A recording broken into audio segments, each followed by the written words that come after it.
was supposed to be unstoppable, bulletproof steel, off-road dominance. It was Tesla's crown jewel, but now declared illegal in a city that never saw it coming. No accident, no headlines beforehand, just a sudden enforcement order that treated Tesla's most hyped machine like a public threat. And that was only the opening move. Across Europe, doors are slamming shut. Across Asia, certifications are being denied. Even in the United States, questions are surfacing. Is this about safety, power, or is the Cybertruck exposing cracks in the system no one's ready to face? Stay with this, because by the end, the rules around electric vehicles might not look the same.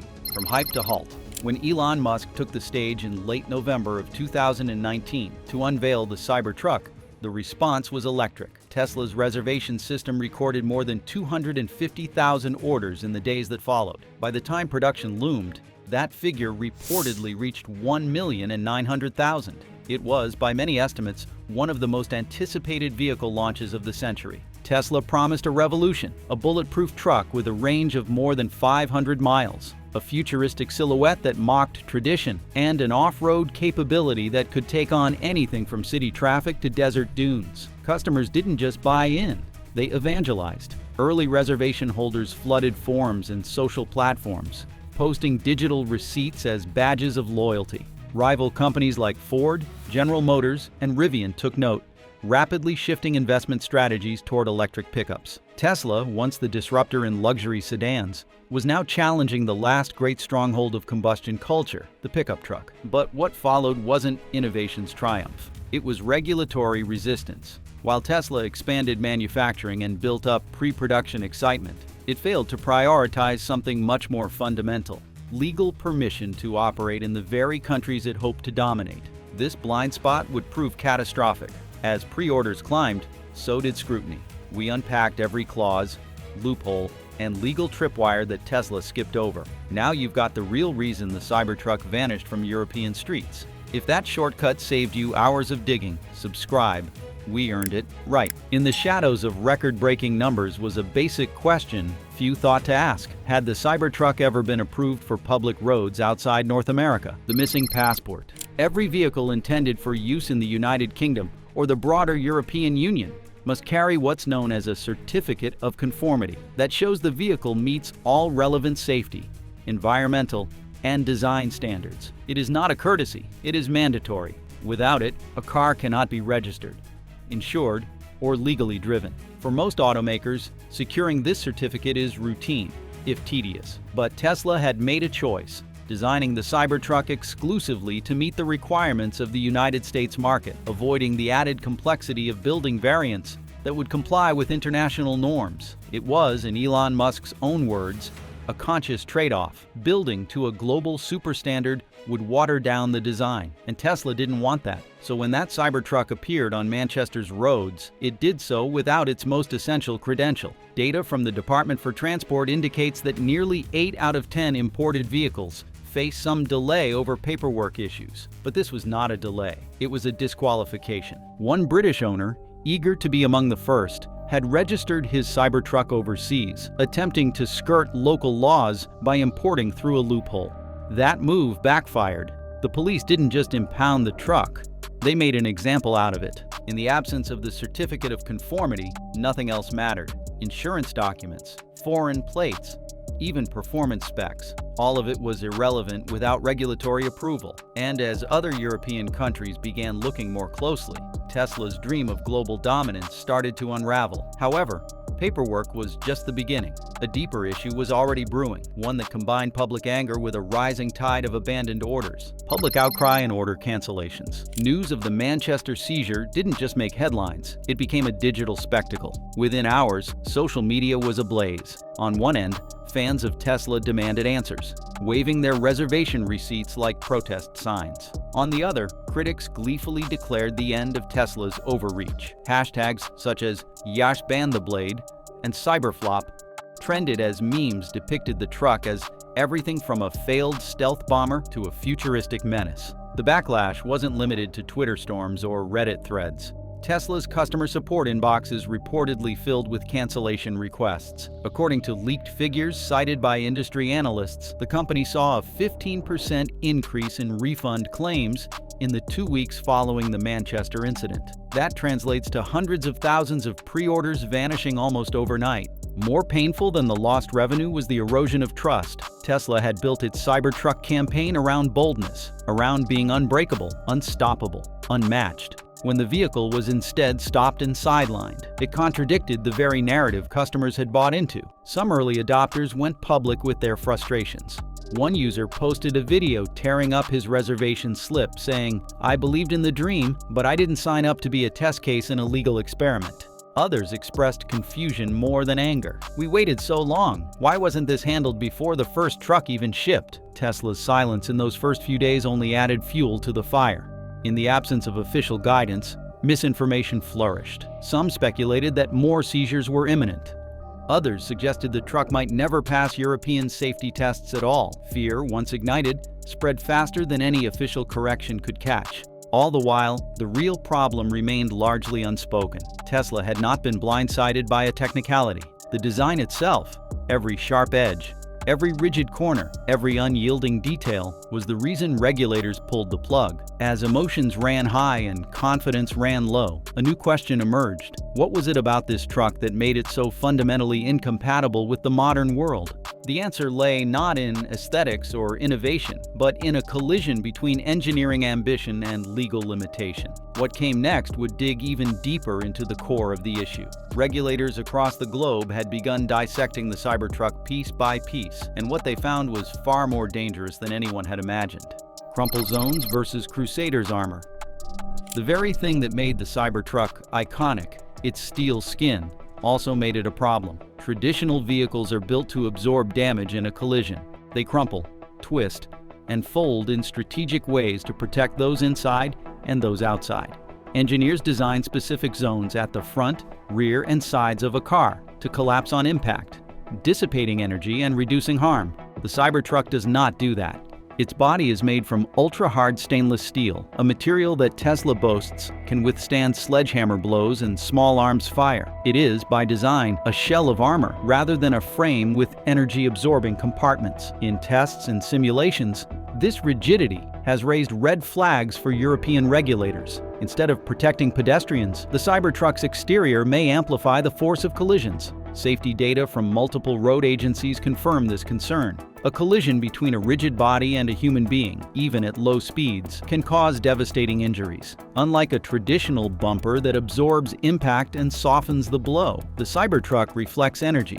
The result is not a safety envelope, but a moving wall of force. The exoskeleton's unbending nature has another effect. It changes the vehicle's behavior in multi-car accidents. Instead of crumpling on contact with another car, the Cybertruck's mass and stiffness transfer force directly into the other vehicle's cabin. Regulators in the United Kingdom, Germany, and Japan flagged this issue as incompatible with safety standards, designed to protect all road users, not just vehicle occupants. This fundamental contradiction, an unbreakable vehicle in a world that demands softness, led engineers and analysts to explore the Cybertruck's mass, which only deepened the concerns. The 3,500 kilogram conundrum. Most passenger vehicles in the United Kingdom fall well under the 3,500 kilogram weight limit that defines a Category B driver's license. This category allows everyday drivers to operate cars, vans, and light trucks. The Cybertruck, when fully equipped and loaded, meets or exceeds this weight limit, pushing it into Category C1, usually reserved for small commercial vehicles, ambulances, and delivery trucks. That difference might seem minor, but the implications are sweeping. To legally drive a Category C1 vehicle, British motorists must undergo additional testing, medical evaluations, and licensing procedures. These requirements were not designed for average families. They were built for professional drivers. Tesla's own documentation states that a fully loaded Cybertruck weighs more than 3,500 kilograms. This places it beyond what most consumers are legally allowed to drive on public roads without upgrading their credentials. In the United States, such weight is often tolerated under less stringent regulations. But in the European Union and the United Kingdom, it disqualifies the vehicle from casual use. The issue is compounded when cargo or passengers are added. A roof rack, full cabin, or trailer can push the weight even further, risking regulatory violations with every errand. Regulators saw not just a safety hazard, but a logistical nightmare, one that burdened consumers with compliance issues they may not even be aware of. This challenge, tied directly to the vehicle's battery size, structural design, and frame strength, was not easily fixable. And as if the weight problem weren't enough, authorities soon turned their attention to something even more visually aggressive: the Cybertruck's jagged, angular geometry. Sharp edges, sharper criticism. In most markets, including the European Union and Japan, vehicles must meet pedestrian safety guidelines that include specific requirements for shape. Corners must be softened, edges rounded, and surfaces engineered to reduce the risk of injury in the event of a collision with a human being. The Cybertruck's signature shape, a wedge-like profile with razor-sharp angles, stood in direct opposition to those rules. Tesla engineers had crafted an exterior using 1.4mm stainless steel panels that simply cannot be rounded to the required 3.22mm minimum mandated by regulation. This design was a core element of the vehicle's brand identity: sharp, geometric, unflinching. Yet that very identity was labeled as dangerous in regulatory reviews. Pedestrian and cyclist advocates were especially vocal. They argued that the Cybertruck's edges turned every minor impact into a potential disaster. One safety group described the vehicle as a mobile guillotine, a metaphor that captured the public imagination and spread quickly through online communities and media outlets. It was not just the corners that drew scrutiny. The hood line, side mirrors, tailgate, and wheel arches all presented hazards in markets where vehicle design must prioritize softness, not sharpness.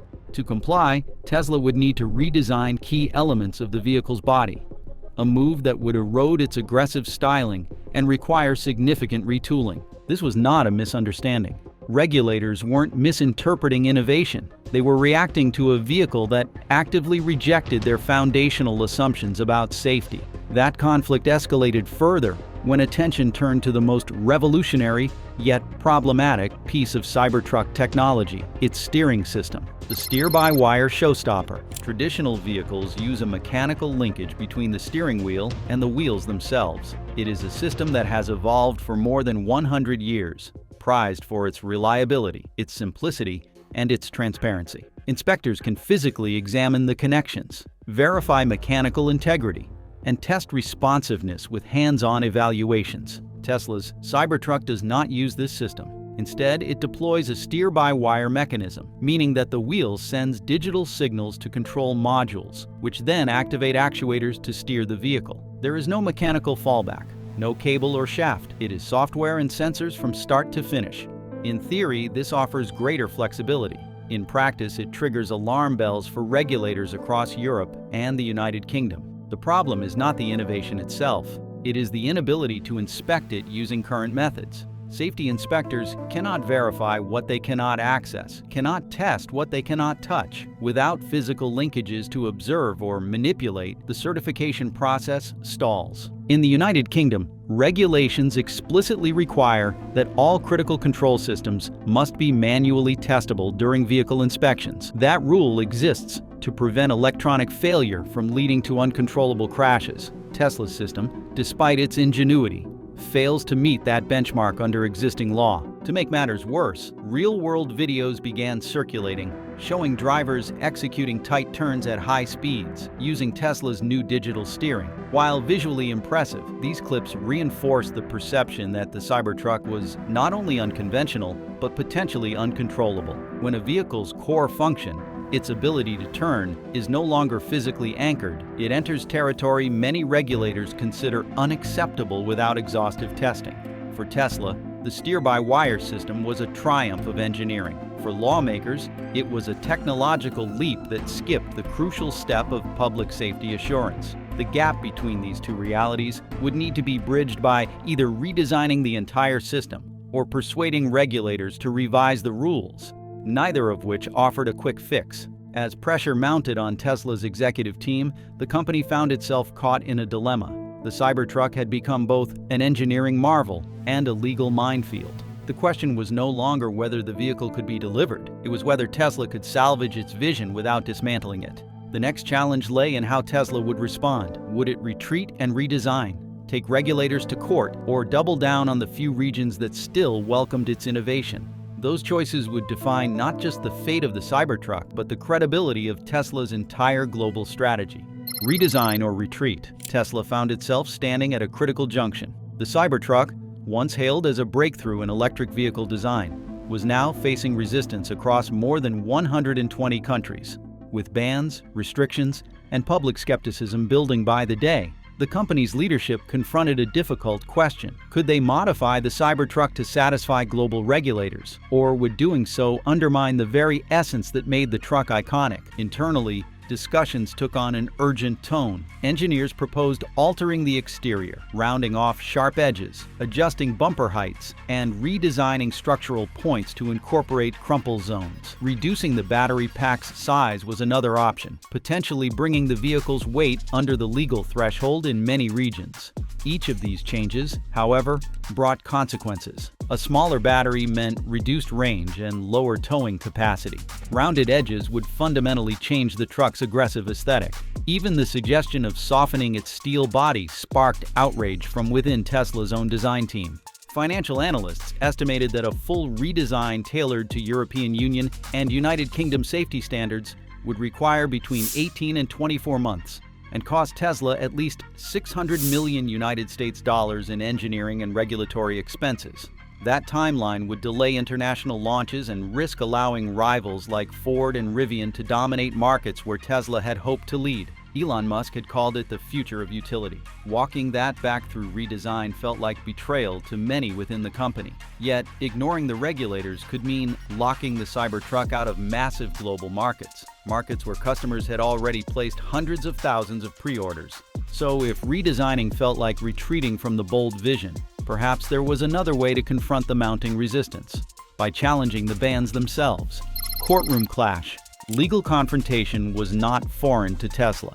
The company had previously faced off against regulatory agencies, media outlets, and even financial institutions. Elon Musk had shown time and again that he was willing to push legal boundaries to protect Tesla's autonomy. Now, that same approach was under consideration once again, this time to fight the growing list of Cybertruck bans. Tesla's legal team examined the possibility of filing appeals or lawsuits against specific transportation authorities. One argument focused on regulatory inconsistency, highlighting that larger combustion engine trucks with similar weights and dimensions had already been approved in many regions. If those vehicles were allowed on the road, why not the Cybertruck? There was also precedent for legal victories. Smaller automakers producing low-volume vehicles had successfully challenged elements of type approval in various European courts. In rare instances, courts had sided with innovation over precedent, granting limited exemptions for vehicles deemed safe under different evaluation methods.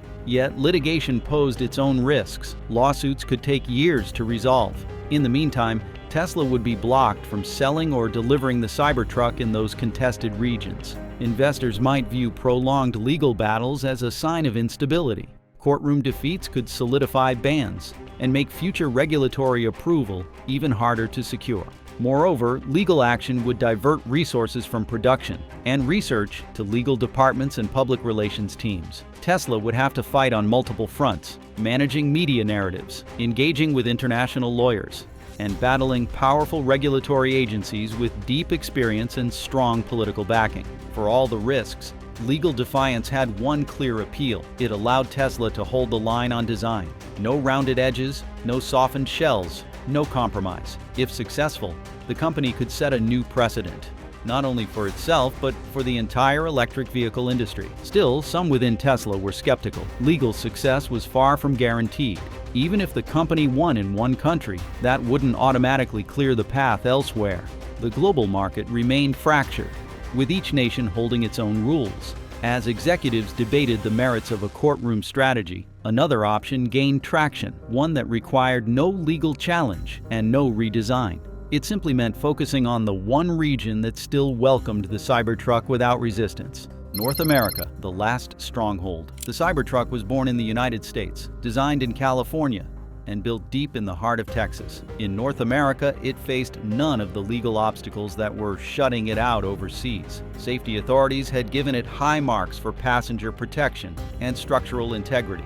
There were no federal rules against sharp design lines, no barriers to steer-by-wire technology, and no weight restrictions that pushed it into commercial license territory. In short, it was welcome. For Tesla, this made the region not just familiar, it made it strategic. Demand remained high, with waitlists stretching into the thousands. In Texas, where the truck was manufactured, spotting a Cybertruck was enough to turn heads and trigger a dozen smartphones. American customers didn't see it as dangerous or rebellious. They saw it as something new, something that broke free from the boring sameness of other pickups. It wasn't controversial, it was cool.